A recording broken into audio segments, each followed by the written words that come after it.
on, and Olivia Goethe is well off the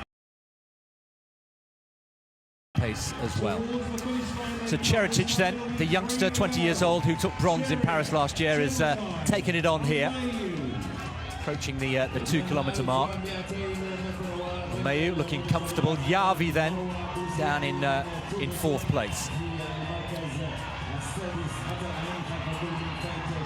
Yeah, I think when Faith first came through, you know, broke through as again another brilliant junior, and it looked as though she kind of had the wherewithal to not always have to do this to lead, you know, that she had a bit of pace as well. We know that Järvi has, you know, you don't win the big races like she does without that.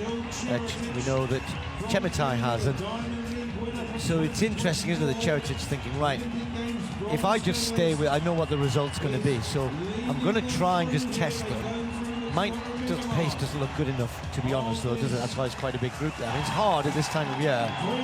This isn't really putting enough pressure on everybody. It's putting some pressure on, but perhaps not enough.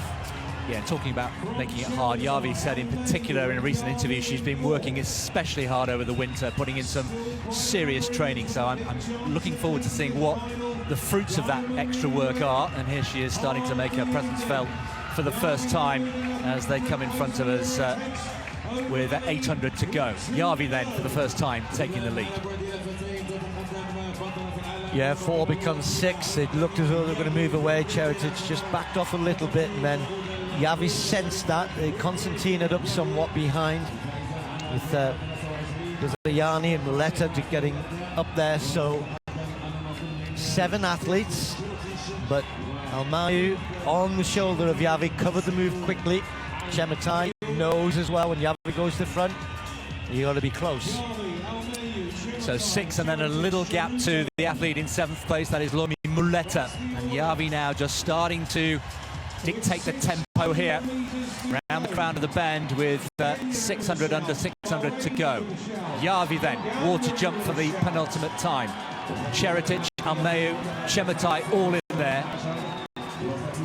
These 4 starting to move a little bit clearer, and Järvi just starting to wind things up here, single file into the final barrier of the penultimate lap of this steeplechase. And this is what she's so good at. You just wind it up, and she trusts her technique. It isn't just about sprinting in the steeplechase, it's sprinting at speed at the barriers, stretches out, gets it right in a stride. And you look at Almayu, who's putting a foot on each of the barriers, losing just 2-3 tenths every time.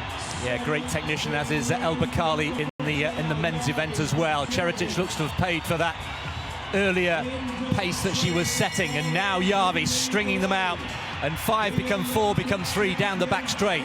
Järvi from Čerečić, the youngster Almayu is still in there. Now then, Čerečić is chasing and putting pressure on Järvi. Järvi then with just less than 200 to go. Still fighting hard. Čerečić is being forced to go wide into the water jump for the final time. Almayu is now a distant 3rd.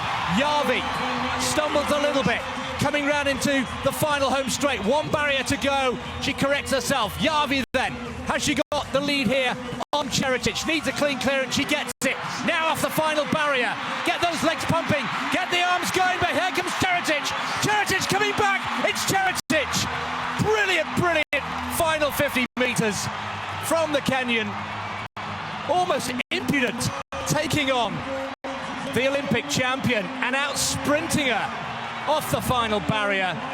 9:05.08. It's a new world lead, and that's a brilliant, brilliant win for Faith Čerečić. Yeah, great race, and well done. Čerečić stuck with it. Järvi just misjudged that, and Čerečić perfectly judged. When you come into the last barrier, you know, Järvi's got the advantage. She wanted it through the water jump. Both of them hurdled the water jump. And then Järvi wanted to hold it as you make that tight turn into the home straight. I just see it in the replay here. Here they are, both hurdle.